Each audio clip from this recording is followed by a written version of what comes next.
Jay, when I would offer to do something for him, very often he would say, "Mom, you don't have time." If you got in Elliot's way of bidding on something for the Seahawks, you were in big trouble.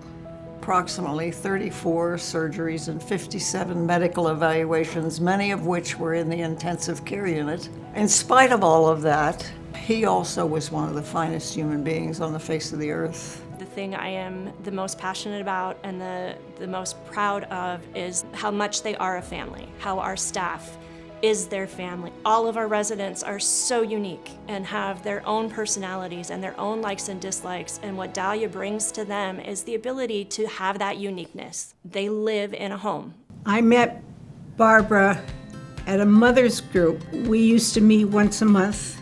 We would talk about our kids and how we were managing things. Barb, she was my mentor for years. Her daughter Beth was severely developmentally disabled. She was a single mom. She had a full-time job.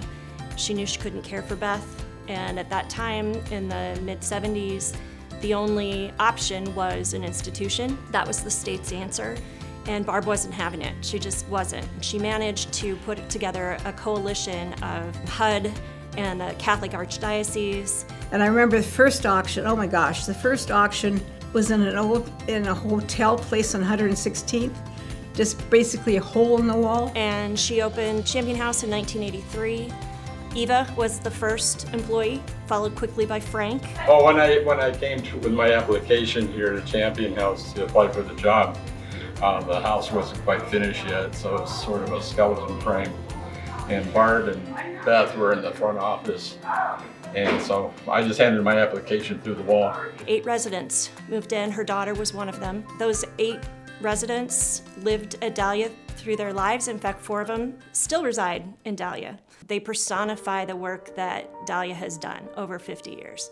All 4 of them have far exceeded their life expectancy, and that is due to the care and the heart of the Dahlia staff and the Dahlia family. John cracks me up. He could take a really long time with things too. And so when I needed him to do something, I would sing the Backstreet Boys song with him, and I would be like, okay, we have to finish this task before the song ends. And so then he would get into it.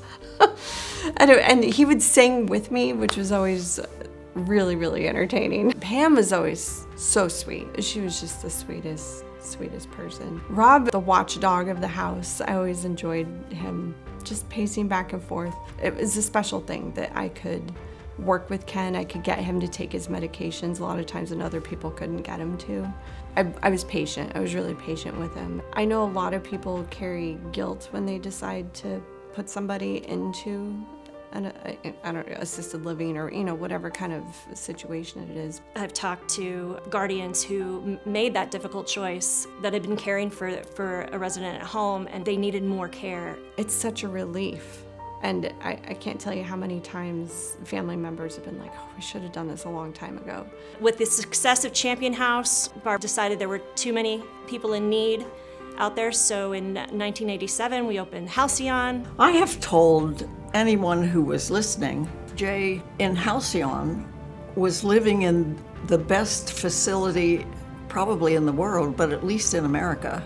The humanness, the human touch of the people there is just, it's been rather wonderful. As our residents were aging, several of them were developing needs that were beyond what our direct care staff could offer. So Barbara again found the way to open one of the first intensive care programs, Visions, in '92. And then a few years later, we opened Trail House in '97.